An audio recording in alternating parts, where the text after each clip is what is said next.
Hello दोस्तों, आप सभी का एनआर कोचिंग क्लासेज के इस यूट्यूब चैनल पर स्वागत है। और आज हम जो पिछला टॉपिक था उसे आज पूरा करेंगे। राजस्थान की प्रमुख झीलों के बारे में हम पढ़ रहे थे और हमने पढ़ लिया था राजस्थान की जो सांबर झील है उसके बारे में। और आज हम शुरुआत करेंगे जो राजस्थान की डीडवाना झील है जो नागौर जिले में स्थित है उसके बारे में। आइए विस्तार से देखते हैं। तो हमारा टॉपिक चल रहा था राजस्थान की झीलें। राजस्थान की झीलें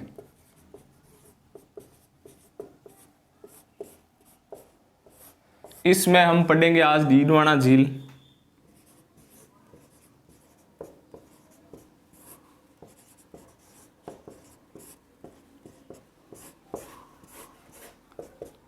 तो देखो, बात करें अगर डीडवाना झील की, तो डीडवाना हमारा खुद का क्षेत्र है। हमने उस झील को कई बार देखा है। तो ये जो झील है डीडवाना झील वो लगभग 4 वर्ग किलोमीटर में फैली हुई है। तो आइए इसके बारे में थोड़ा सा डायग्राम ले लेते हैं। ये देखो, इस प्रकार से ये झील है। ये लगभग एक गोलाई में ले तो ये एकदम गोल झील है और बराबर है। इधर भी ये 2 किलोमीटर है और इधर से भी ये 2 किलोमीटर है। इसका जो कुल क्षेत्रफल है वो कितना है? कुल क्षेत्रफल, तो इनका कुल क्षेत्रफल है लगभग 4 वर्ग किलोमीटर।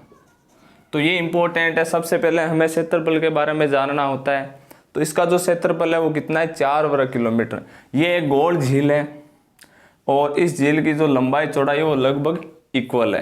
अब बात करें इस झील की, तो इस झील के जो किनारे है एक प्रमुख मंदिर बना हुआ है, सरकी माता, जिसे पाडा माता भी बोला जाता है। इसके पास में एक मंदिर है पाडा माता, या जिसे बोला जाता है सरकी माता। तो ये भी इंपॉर्टेंट है, ध्यान रखना कि किस झील के किनारे पाडा माता या सरकी माता का मंदिर बना है। तो वो कौन सी झील है? डीडवाना। और ये कौन से जिले में है? तो ये ध्यान रखना, ये नागौर जिले में। अब बात करें इस झील की, तो इस झील में जो नमक तैयार किया जाता है वो खाने योग्य नहीं है। और इसके अलावा जो ये झील है, इस झील में जो क्यार पद्धति है वो सांबर झील में नमक तैयार किया जाता है क्यार पद्धति द्वारा, और इस झील में ब्राइन पद्धति द्वारा क्या किया जाता है? नमक तैयार किया जाता है। तो नमक तैयार किया जाता है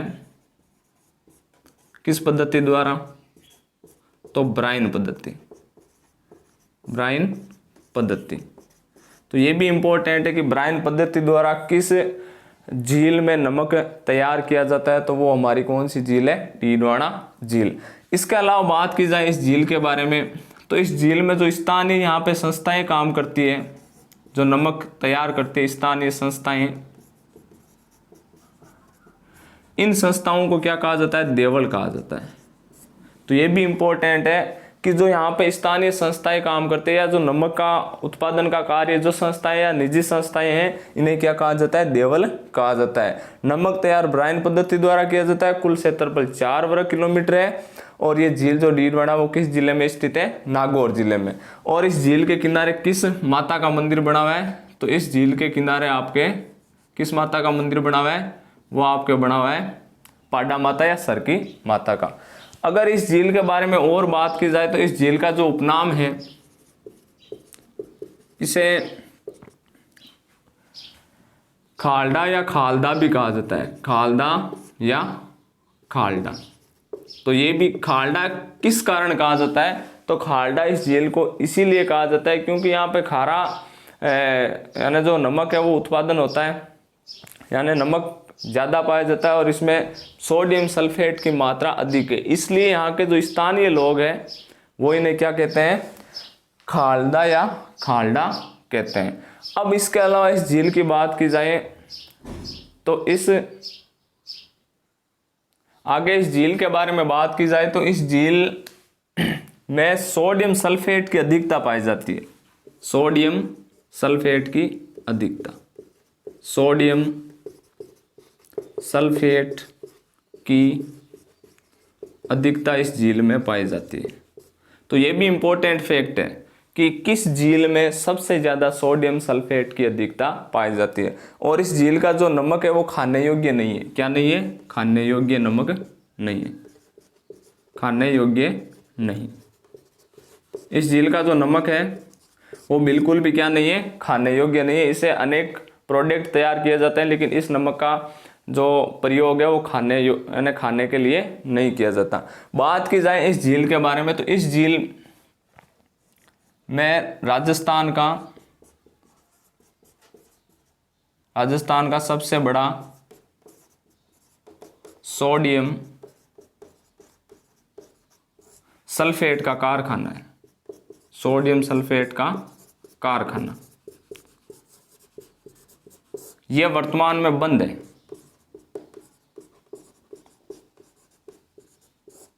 पहले ये जब इसकी शुरुआत की गई थी, ये राजस्थान का सबसे बड़ा सोडियम सल्फेट का कारखाना जो डीडवाना झील में बना हुआ था, और इस झील की जब शुरुआत की गई यहाँ पे सोडियम सल्फेट की या बनाने की, तो उस समय तो ये चलता था, लेकिन वर्तमान स्थिति में जो ये राजस्थान का सबसे बड़ा सोडियम सल्फेट का कारखाना है वो वर्तमान स्थिति में बंद है। एक बार वापस इसका रिवीजन करते हैं। देखो कि जो डीडवाना झील है वो नागौर जिले में स्थित है। इस झील का कुल क्षेत्रफल 4 वर्ग किलोमीटर है। यहाँ पर जो नमक तैयार किया जाता है वो किस पद्धति द्वारा किया जाता है? ब्राइन पद्धति। और ध्यान रखना, सांभर झील में क्यार पद्धति द्वारा नमक उत्पादित किया जाता है।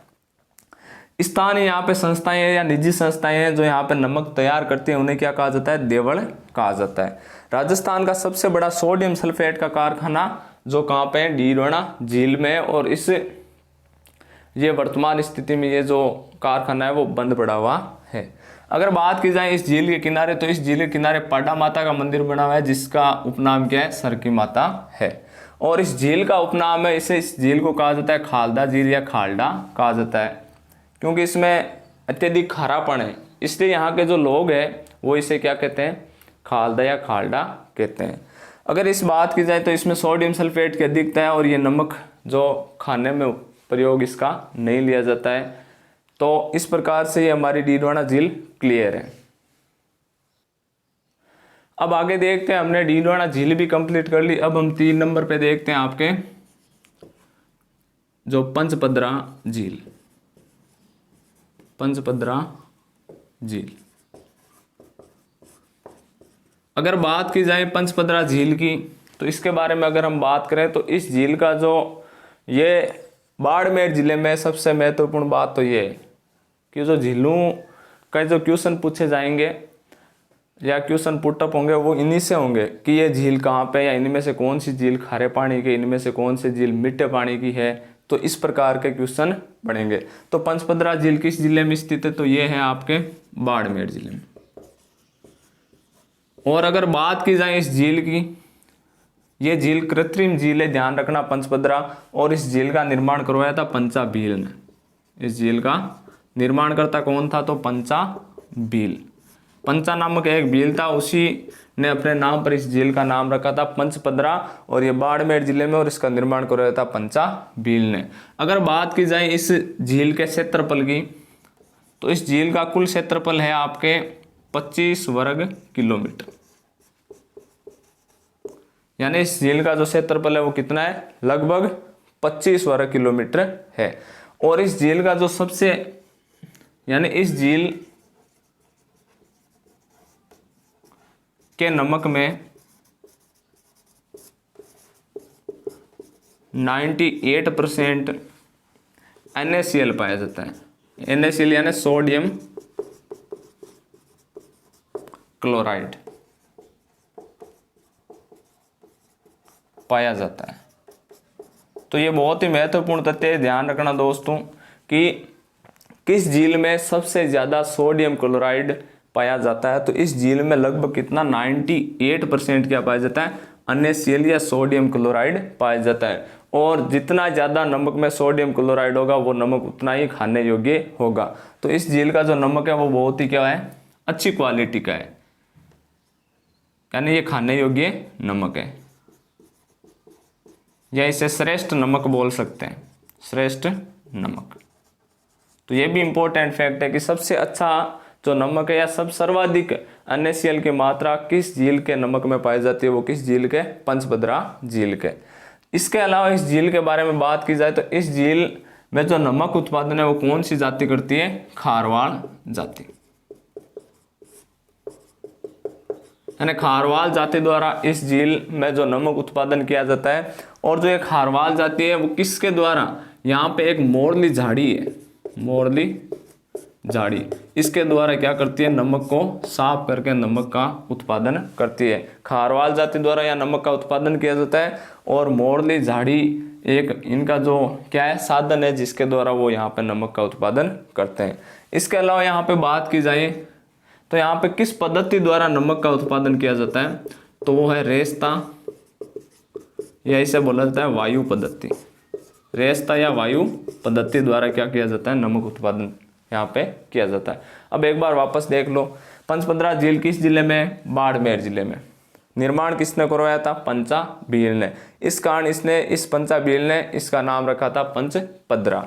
इसके अलावा इस झील का जो कुल क्षेत्रफल है वो लगभग 25 वर्ग किलोमीटर है। इस झील के नमक में कितना % NaCl पाया जाता है या सोडियम क्लोराइड पाया जाता है, तो 98% सोडियम क्लोराइड पाया जाता है। और ये सबसे श्रेष्ठ नमक है, यानी राजस्थान की जो खारे पानी की झीलें हैं उनमें सबसे अगर खाने योग्य और श्रेष्ठ नमक है तो वो किस झील का है, पंचभद्रा झील का है।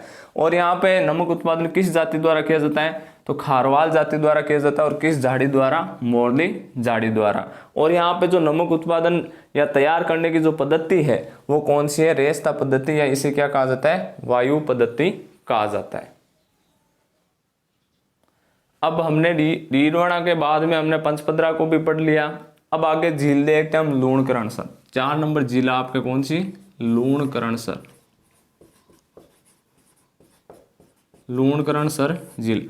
अब हमें क्या करना है, इनके जो ये कौन सी झील कहाँ पे स्थित है उस जिले का नाम याद करना है। जो महत्वपूर्ण जिले थी 3, सांबर झील, पंचभद्रा और डीडवाना, उनके बारे में हमने पढ़ लिया। अब सिर्फ नाम झील का और उसका कौन सा स्थान है, वो कहाँ पे स्थित है, इतना ही हमें याद रखना है। तो लूणकरणसर झील है वो कहाँ पे है, बीकानेर जिले में। आगे आपके 5 नंबर फलोदी झील। तो फलोदी आपके कहाँ पे पड़ता है, फलोदी झील ये आपके है जोधपुर में। इसके 6 नंबर पे है रेवासा, रेवासा झील। रेवासा झील कहाँ पे है, तो रेवासा झील आपके है सीकर में। इसके अलावा 7 नंबर पे कावोद, कावोद झील आपके कौन से जिले में पड़ती है, तो वो आपके पड़ती है जैसलमेर जिले में। तो इसमें हो जाएगा जैसलमेर। आगे कुचामन झील। तो कुचामन झील आपके पड़ती है नागौर में। इसके अलावा नावा झील है, तो नावा झील भी नागौर में है। इसके अलावा बात की जाए ताल छापर झील, तो ताल छापर आपके सुजानगढ़ में है, सुजानगढ़ में। और सुजानगढ़ किस जिले में पड़ता है, तो ये पड़ता है आपके चूरू में। तो ये मुख्यतः खारे पानी की झीलें हैं। बाकी देखो लूणकरणसर झील कहाँ पे पड़ती है, बीकानेर में। फलोदी झील जोधपुर में, रेवासा सीकर में, कावोद जैसलमेर में। कुचामन झील आपके पड़ती है नागौर में, नावा झील आपके पड़ती है नागौर में। और ताल छापर जो झील है वो आपके कहाँ पे पड़ती है, सुजानगढ़ तहसील और चूरू जिला। अगर एक और झील है आपके डेगाना झील, डेगाना झील। तो ये डेगाना झील भी कहाँ पे है, तो ये भी आपके कौन से जिले में, नागौर जिले में। तो ये दोस्तों हमारे मुख्य जिले थी खारे पानी की। तो हमने ये जिले कंप्लीट कर लिए, इनसे बाहर कुछ भी नहीं पूछा जाएगा। अगर आपको ये वीडियो अच्छा लगे तो आप इस वीडियो को लाइक कीजिएगा, शेयर कीजिएगा। और अगर आप इस चैनल पर नए हैं तो इस चैनल को सब्सक्राइब कीजिएगा। धन्यवाद।